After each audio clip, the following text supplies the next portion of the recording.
Hello gentle viewers and Karen, welcome back to So They Say Vlog.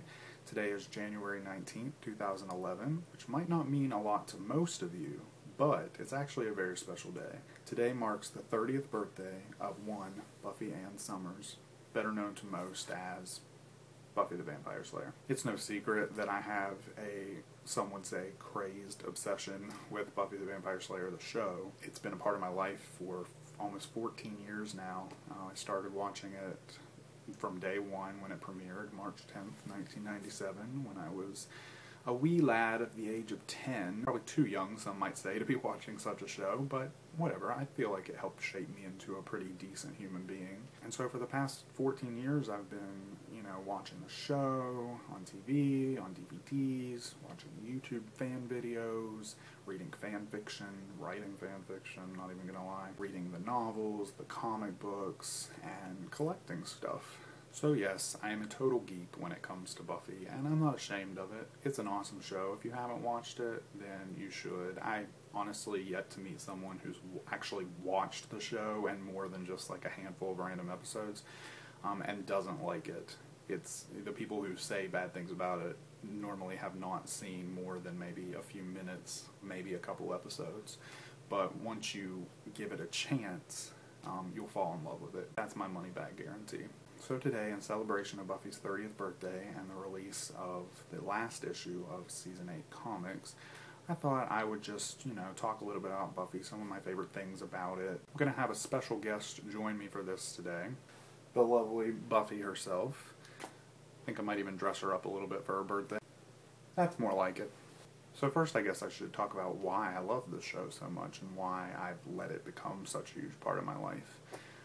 Like I said, I was really young when I started watching it. It was the first, primetime serialized show that wasn't cartoon or Power Rangers that I watched religiously from week to week. I used to record the episodes on VHS, those were the days, and watch it over and over again for the entire week up until the new episode came out. So the whole time I was growing up and watching this show, I had the normal teen angst and, family issues. The show was kind of a safe place for me to go and watch and an escape from reality. It's obviously based in a supernatural world, but the problems that they deal with are actually very much rooted in reality. The whole kind of basis behind the show is that everyone has demons to fight. So Buffy fights them just like we do, but she also fights physical manifestations of them. And so the whole show is really just kind of a big metaphor for life. And I kind of love having started to watch it at a young age, because now, throughout the years, every time I've rewatched it, I can enjoy it and appreciate it for different reasons.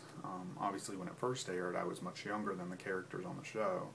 And so, I couldn't really connect 100% to it. But then as I went through high school and college, everything started to kind of make a different kind of sense. And now that I'm older now than the characters were when the show finished, I can kind of look back and see it in an even different perspective. The show itself was just extremely well written. You gotta love the Joss speak, the way he'll add a Y or an NESS to the end of a word and make just this completely new language. Like, did you see the get a roominess to them? And all of the pop culture references I love. I'm the one getting single white female here.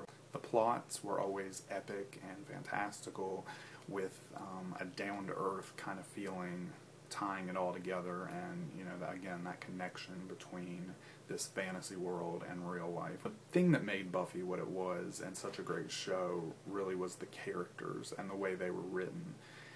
And the way that they were allowed to evolve and change. I mean, if you look at any character from day 1 to day 144, they have gone through a complete change of character, but it's all so natural and organic, and it's written so well. So many shows don't let their characters change because I guess it's fear that if the characters change, people won't respond to them or like them as well. But Buffy never did that. Characters were flawed, they would make bad decisions, they would do things that would kind of make you go, what are you doing? But it all made sense and stayed true to the character itself, and it allowed them to grow and allowed the show to grow. it's one of the few shows that survived the jump from high school to college. So many shows kind of fall in that trap. Nowadays, they're just skipping it entirely and flash forwarding 5 years, which is kind of lame, but One Tree Hill, I'm looking at you. So these characters really come to life, and they feel like people you know, and they become friends and family. It's really cheesy, but it's true. You know, I hurt when they hurt. I'm happy when they're happy. I love getting involved in television like that, or movies, or anything, when you really feel it, because it's so well written. And now for some favorites. Favorite character. That's a tough one. It changes from year to year probably, but right now I'm really liking Buffy herself. I think that she might be my favorite character. I think she just has such a wonderful arc from beginning to end, and I'm really appreciating it more than I used to. Obviously, Willow, fan favorite, love her, relate to her a lot. As far as recurring characters, Tara, I loved her and Willow together, but Tara's another one that I really kind of relate to. Favorite season, again, this is maybe a toss-up, but I'm kind of loving season 5 right now. I think from beginning to end, it was pretty pitch perfect. I had so many great episodes, and of course the finale, The Gift, Buffy's sacrifice, one of the greatest moments of all time. It actually won an Emmy 2 years ago for Best Moment in a Drama Series ever in all of television. It's pretty amazing. Favorite episode? Too hard to choose. Again, it changes, but if I had to choose, I would go with Becoming Part 2. Not only is it a phenomenal episode, and I think it more than anything represents what Buffy is, as far as blending all genres and creating that emotional connection with the viewers, as well as, you know, having great character moments and plot. It's really just the episode that sticks with me the most. I remember watching it. I was 11 years old at the time. The end just tore me to pieces. I was in tears, bawling. I sounded like I was dying. My mom actually ran upstairs to make sure I wasn't dying. Favorite big bad? I do love Glory, even though she's a bit of an idiot, but she's a lot of fun. But as far as, again, emotional resonance and as the plot of the story, Angelus, you know, that was classic, heartbreaking and beautiful and scary. And that was, you know, the one that I think I was truly afraid of. Again, I was 11, but still. Those are some of the reasons why I love the show. It's too difficult to put into words, let alone into a 5-minute video. I hope for those of you who have not given the show a chance, maybe this will inspire you to check it out. You won't be sorry. Karen, you know, you're my one true Buffy fan.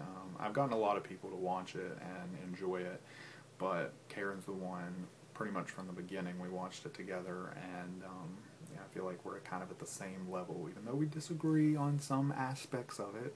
Dawn, in season 5 apparently, she's the one person that I think really understands. So I love you for that, Karen. Let me know some of your favorites. See ya. Bye.